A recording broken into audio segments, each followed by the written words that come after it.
So what is up guys, welcome back to our new blog. আর আজকে হচ্ছে second day দার্জিলিংয়ে। আর সকাল সকাল যা ভিউ পেয়েছি, আজকে আমার পুরো দিন হয়ে গেছে, আর কিছু চাই না।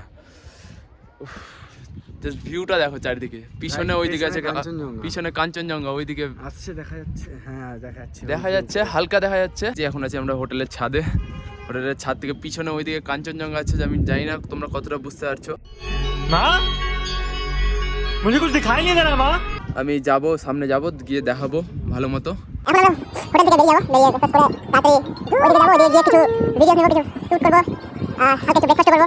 थोड़ी फुर्सत তারপর আমরা বেরিয়ে যাব। कर ले मोहब्बत, आग लगा दी आग लगा दी आग लगा दी। तुझे इजाजत। आप मेरे हिसाब से मुंबई नहीं आ सकते हैं। तो मेरे को कहाँ आना है? আর দার্জিলিং এ এসে যারা কাঞ্চনজঙ্ঘা দেখতে পাওনি তাদের ভাগ্য অনেকটা খারাপ, বাট ঘুরেছো ওটাই অনেক। ওকে।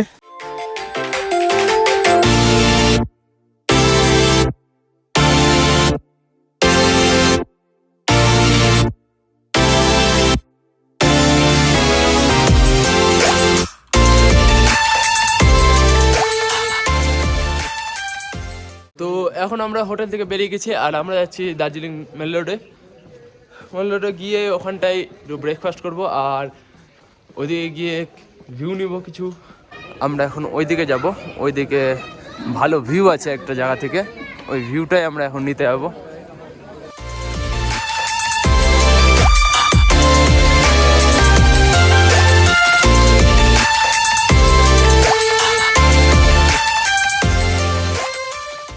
गाइस हम लोग दूसरा गोला से आया है। अच्छा, हम लोग दूसरा गोला से इधर घूमने को आया है और हम अच्छी तरीके से ममता दीदी की तरह हिंदी बोलता है।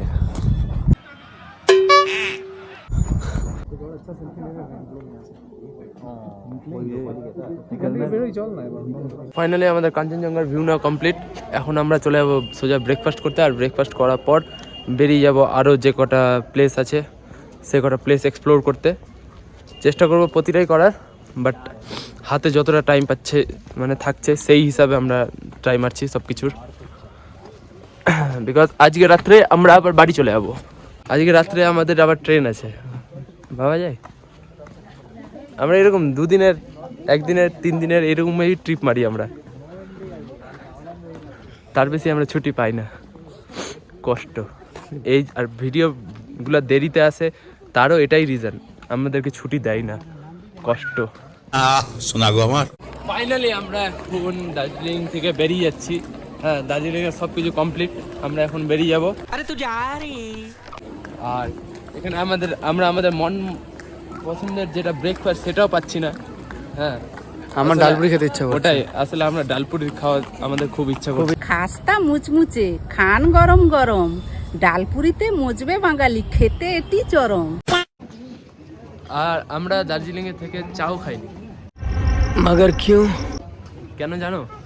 কারণ আগের বার আমরা একটা জিনিস বুঝেছিলাম, একজন বলেছিল, হ্যাঁ বলেছিল দার্জিলিংয়ের চা কিন্তু এখানটায় যেগুলো বেচে ওগুলো অ্যাকচুয়াল, হ্যাঁ কিছু কিছু জায়গায় বেচে, যেরকম কেভেন্টার্সে, তারপরে এদিকে ইয়েতে, মানে কিছু কিছু জায়গায় দার্জিলিংয়ের চা পাবা, কিন্তু বাকি যেগুলো জায়গায় চা খাচ্ছ কিনা অ্যাকচুয়াল দার্জিলিং চাই না।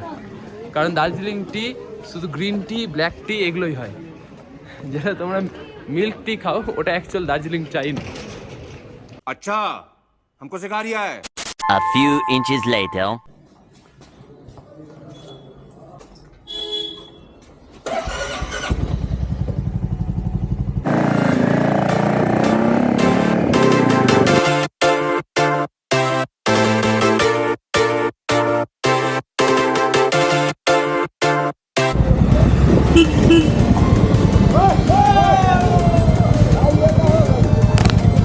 ওদিকে ঘোরা।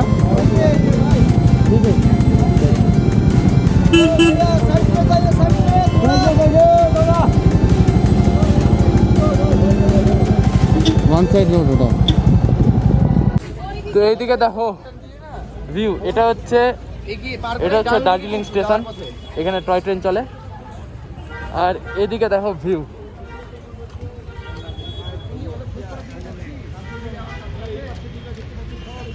এই যে হচ্ছে টয় ট্রেনের ইঞ্জিন, যেটা কয়লা দিয়ে চলছে। ओ सड़क सड़क उधर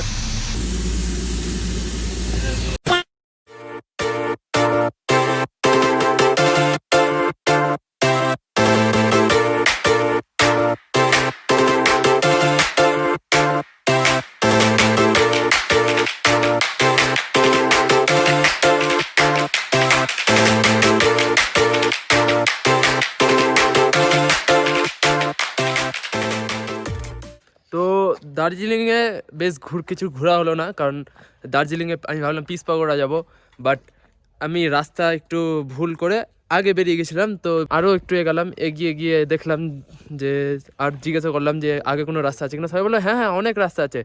ওখানে গেলাম, গিয়ে বলছে এটা ওয়ান ওয়ে, তোমাকে পিস পাগোড়া যেতে গেলে আবার পিছনে সেই 4 কিলোমিটার পিছনে গিয়ে তারপরে পিস পাগোড়া যেতে হবে। তো যার কারণে আমি 4 কিলোমিটার আবার ঘুরিয়ে ওই রাস্তা দিয়ে যাওয়া অসম্ভব হয়ে গেছিলো আমার জন্য, তাই পিস পাগোড়া যেতে পারলাম না। তারপর ওইদিকে বাতাসিয়া লুপ, ওখানটাতেও আমার ভ্যাট লাগে, জাস্ট কিছুই নাই, ফুলের বাগান ফাগান দিয়ে ভর্তি করে রেখেছে, তাছাড়া সেরকম মানে কিছু নাই ঘোরার মতো। তো সোনুকে নিয়ে চলে এসেছি এখন আমি ডাউহিলের সেই জঙ্গলে, যেখানে আমি ঘুরে যাচ্ছিলাম আগে এসে।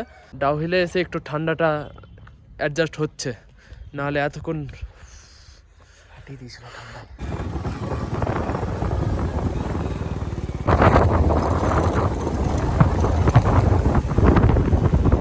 তো আমি আবার চলে এসেছি কার্সিয়াংয়ে, আর কার্সিয়াংয়ে আসলে এই জায়গাটাতে আমি আসবই, মানে যতবারই আমি বাইকে আসবো ততবারই আমি কার্সিয়াংয়ে আসলে এই জায়গাটাতে ভিজিট করবই। তাই জন্য এখানে আবার চলে এসেছি, আর সোনুকেও নিয়ে এসেছি। এখন এখান থেকে পুরো কার্সিয়াং শহরটাকে দেখা যাচ্ছে।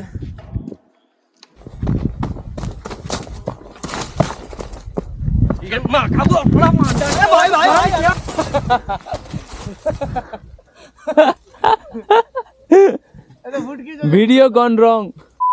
তো সব কিছুই হলো, এখন আমরা আবার শিলিগুড়ি চলে যাচ্ছি। পাহাড়ের পুরো ইমেজটা যা ছিল এত দূরই ছিল সব প্রায়। আর হ্যাঁ, একটু নয়েজ আসছে এখন, কারণ প্রচণ্ড হাওয়া বইছে। আবার কবে আসবো জানি না, আবার টাইম পেলে আমি পাহাড়ে চলে আসবো। কোথায় বসে আছিস বাবু? তো এখন আমি বসে আছি হচ্ছে এদিকে, আবার আগেকার সেই জায়গাতে, আমার ফেভারিট জায়গা এটা। আমি ওখানে পড়ে যেতাম, আমি ভাবছিলাম ওই কোনাতে গেলাম যে শেষে তোর মতোই এতটুকু, আর এর থেকে উঁচু। আমি ভাবলাম ওর তো পরে জায়গা আছে, পা আমি সামনে গেছি আর ভয়ে ভেতর আতঙ্ক ধরে নিয়েছে। আর এটা আমার ফেভারিট জায়গা, দেখো কোন জায়গা।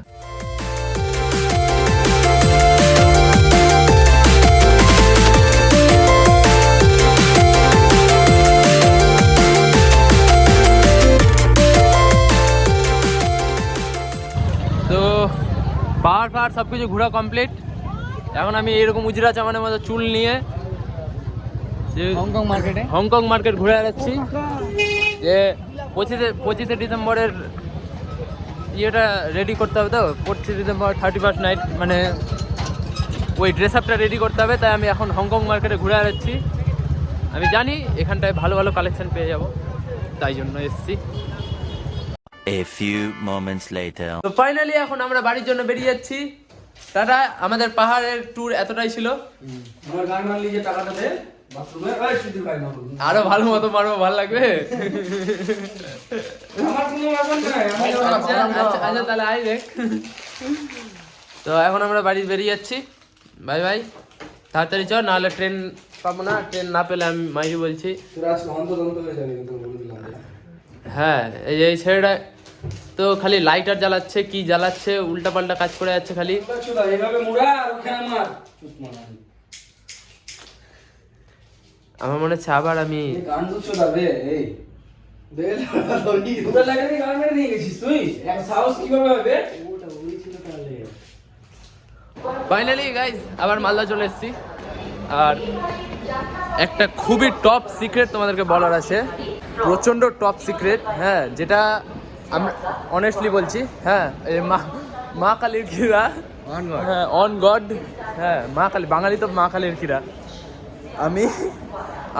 আমরা এনজিপিতে 10 মিনিট বাকি ছিল, আমি বলছি। হ্যাঁ না আমি বলছি অল্প। এনজিপিতে আমাদের 10 মিনিট বাকি ছিল, 35-এ ঢুকলাম, টোটো করে নামলাম। রাজ বললো তুই গিয়ে জান কত নম্বরে ঢুকছে, আর আমি গিয়ে টিকিট কাটছি। আমি হাফ রাস্তা ঢুকছি এনজিপি স্টেশনে, ভেতরে ঢুকবো প্ল্যাটফর্মে, রাজ দেখি পিছন থেকে ডাকছে। আমি আবার রিটার্ন গেলাম, যেন টিকিট কাটা এত দেরি হয়ে গেল। ও বলছে না টিকিট কাটবো না, চ।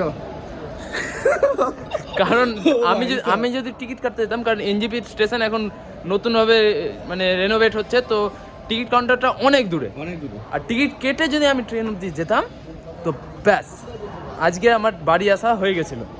যার কারণে আমি টিকিট না কেটে চলে এসেছি মালদা। আর এখন টিটির ভয়ে আমরা এই যে বাইরের দিক দিয়ে যে রাস্তাটা বেরোয় না, ওটা দিয়ে বেরোচ্ছি। হ্যাঁ এখানেও চেক করে, এখানেও চেক করে না। আমি খুবই ভয়ে থাকছিলাম, এখন আর ভয় নাই, এখন ভয় কেটে গেছে। গাইস রাজ আজকে আমাকে টাকা বাঁচিয়ে দিয়েছে।